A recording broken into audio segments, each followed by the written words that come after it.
ফয়েজ আহমেদ তৈয়বের দেশ ছাড়াকে ঘিরে আলোচনা কেন? প্রধান উপদেষ্টার বিশেষ সহকারী ফয়েজ আহমেদ তৈয়বের পদত্যাগ ও দেশ ছাড়ার খবর হঠাৎ করেই সামাজিক মাধ্যমে বড় আলোচনার জন্ম দিয়েছে। বিষয়টি নিয়ে বিতর্কের পেছনে কয়েকটি গুরুত্বপূর্ণ কারণ রয়েছে। সময়টা কেন গুরুত্বপূর্ণ? ফয়েজ আহমেদ তৈয়ব ছিলেন অন্তর্বর্তী সরকারের প্রধান উপদেষ্টা মোহাম্মদ ইউনূস এর আইসিটি ও টেলিযোগ বিষয়ক বিশেষ সহকারী। নির্বাচনের ফল প্রকাশের ঠিক পরপরই তার দেশ ত্যাগের খবর সামনে আসে। ফলে অনেকেই মনে করছেন এটি কি শুধু ব্যক্তিগত সিদ্ধান্ত, নাকি এর পেছনে অন্য কোনো রাজনৈতিক বা প্রশাসনিক কারণ আছে। এই সময় জগৎ মিলে থেকেই জল্পনা কল্পনা শুরু। প্রথম সেফ এক্সিট বিতর্ক।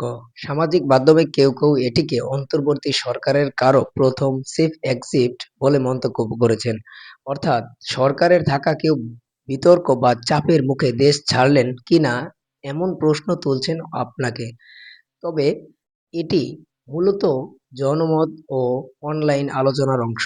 আনুষ্ঠানিকভাবে এমন কোনো যোগাযোগ প্রমাণিত হয়নি যে দুর্নীতির অভিযোগ প্রসঙ্গ তার অধীনস্থ মন্ত্রণালয়ের বিরুদ্ধে আগে থেকেই কিছু অনিয়ম ও দুর্নীতির অভিযোগ উঠেছিল। সমালোচকদের বিষয়ে প্রশ্ন, এসব অভিযোগের নিষ্পত্তি হওয়ার আগেই কেন তিনি দেশ ছাড়লেন? এখানে সন্দেহ ও বিতর্ক আরও বেড়েছে। ফয়েজ আহমেদ তৈয়ব কি বলেছেন? রোববার গভীর রাতে ফেসবুক স্ট্যাটাসে তিনি জানান, তিনি গত সপ্তাহে আনুষ্ঠানিকভাবে দায়িত্ব থেকে বিদায় নিয়েছেন। পারিবারিক পরিবারের কাছে যাওয়ার জন্য ছুটি নিয়েছেন।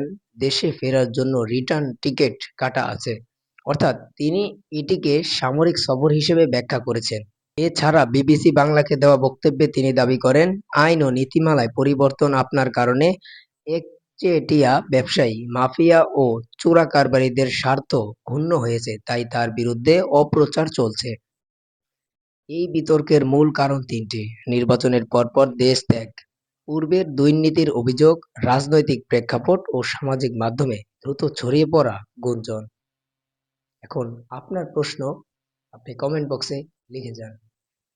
তবে এখন পর্যন্ত বিষয়টি মূল বক্তব্য বনাম সমালোচনার পর্যায়ে আছে।